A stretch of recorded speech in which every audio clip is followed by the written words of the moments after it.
जल्दी जल्दी घर के सारे काम निपटा बेटे को स्कूल छोड़ते हुए ऑफिस जाने का सोच घर से निकल ही रही थी कि फिर पिताजी की आवाज आ गई, बहू जरा मेरा चश्मा तो साफ कर दो।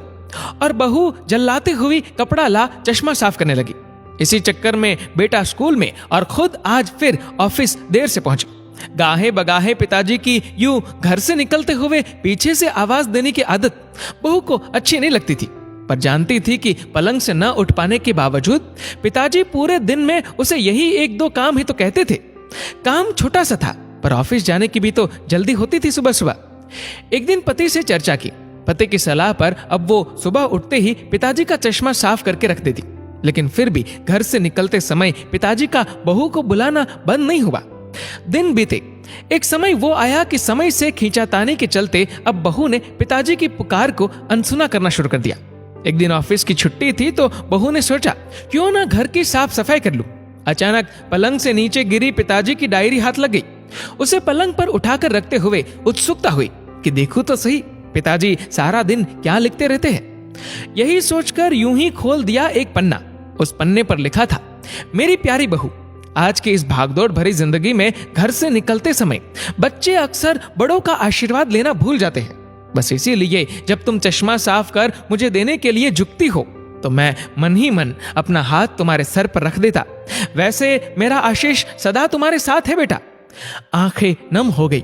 बस अगले दिन से ही बहू ससुर का रिश्ता मानो पिता पुत्री में बदल गया। अब 5 मिनट पहले तैयार होकर बेटे को स्कूल छोड़ने के लिए पिताजी की आवाज से पहले ही बहू चश्मे को साफ कर देती। पीने के पानी का जग उनके पलंग के सिरहाने रखती।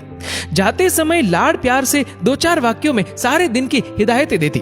कभी उनके फल या दवाई न खाने का उलाहना और अंत में, अच्छा बाबूजी ऑफिस को देरी हो रही है, चलो बेटा बाबूजी को बाय बोलो, कहकर घर से निकलती। बूढ़ी हड्डियों में न जाने कैसे ताकत से आने लगी। दवाई वही थी, पर सेहत में सुधार 10 गुना होने लगा। पिताजी स्वस्थ होने लगे थे, परंतु अचानक एक दिन हृदय गति रुक जाने से स्वर्ग सिधार गए। उनके अंत समय में उनके मृतदेह के चेहरे पर संतुष्टि के भाव की भी पूरे परिवार में खूब चर्चा हुई थी। आज पिताजी को गुजरे ठीक 2 साल बीत चुके हैं। आज भी बहू रोज घर से बाहर निकलते समय पिताजी का चश्मा साफ कर उनके टेबल पर रख दिया करती है।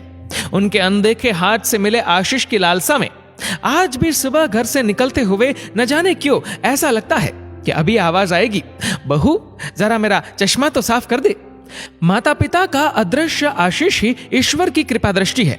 जीवित माता पिता की सेवा मरणोपरांत किए गए पितृ कर्म से कहीं अधिक उत्तम है।